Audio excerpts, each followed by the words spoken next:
to go on their big road trip. This one I found on the St. John's Citizen, which I like. I met with them people. They do very good reporting. Nice. Yeah. We don't really do the investigative reporting. That's not us. Well, maybe not for you. Well, but I know I get in there with some gossip all the time in this town. Sure. Yeah. The gossip and the investigative reporting, slightly different. Well, I'm just saying. Slightly different things, but valuable nonetheless. I'm a man of town. Yeah. No, these people do some great stuff. Yeah. But they are, let's see, this story comes from them, St. Augustine High School's Army of Athletic Backers. They do have a little bit of an army. Hustling to raise travel funds ahead of the Jackets' Titanic. Oh, I like their words. Final Four football game in Plantation on Friday for the second year in a row, and many years before that, just not necessarily maybe in a row. It's battled its way to the state semifinals in the 4A class and will square off against top-seeded Plantation American Heritage. That sounds sort of racist.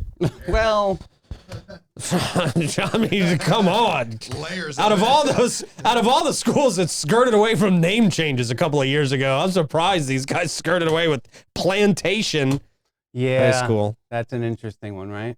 But whatever. I'm not saying. Look, man, don't freak out on me. I think it depends about the Calm logo, down. though. Like, you know what I mean? Like, you really go. Like, if it's just a sunrise over a field, pretty. I'm scared to bring up their logo. Please don't bring up their logo, Rick. I don't even want to know. Yeah.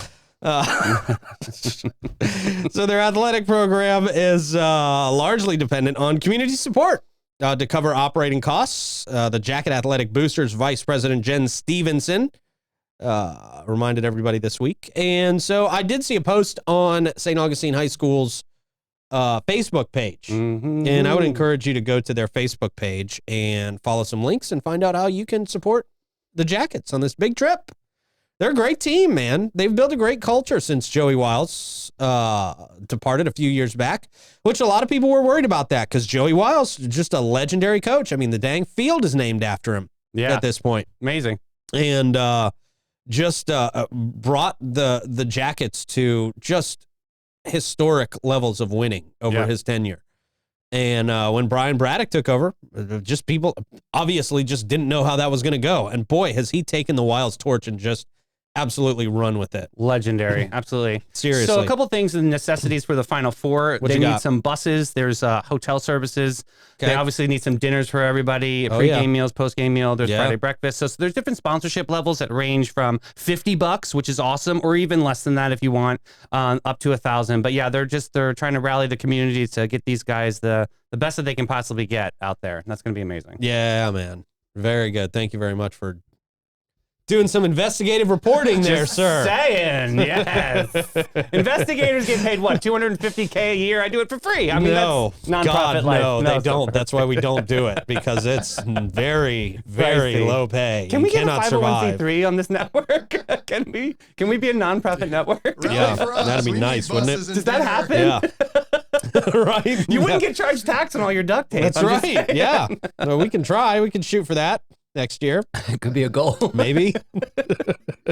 Yeah, possibly. All right. But, hey, good luck to the Jackets. Yeah. Been a great year for them. Been a great postseason.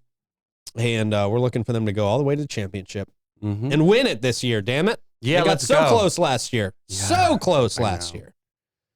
That was rough. But congratulations, guys. Great, great team. And fun team to watch. I mean, Rick and I went to all of the games. We broadcast all of the games in the regular season this year. And Yes. Except for the one they won like 90-0. That one was kind of boring, but the rest of them were literally so Remember exciting. that? Yes.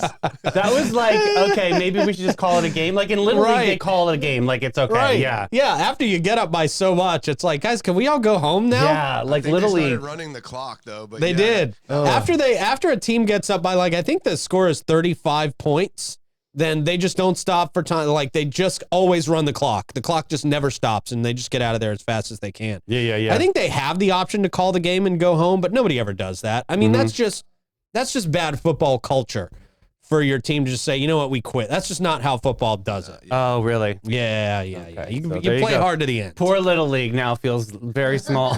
Yeah. It's all right, guys. Little League's doing it all wrong, those Little Leaguers. It's intense, bro. I got to tell you. Yeah. Well, you're the call guy, right? Yeah, for the Tampa Bay Rays. So the St. Augustine Little League. Yeah. All right. So proud of them. We're too noisy. We got in trouble a lot this year. Oh, but we were really? champs, undefeated. I don't care. Go ahead, champs. There you go, Too man. noisy. One of my most favorite projects. That was so much fun. Yeah. I love that. Yeah. Yeah, it sounded like a lot of fun. What's going to be a lot of fun is Macy Gray coming to the Fort Mose Jazz and Blues series.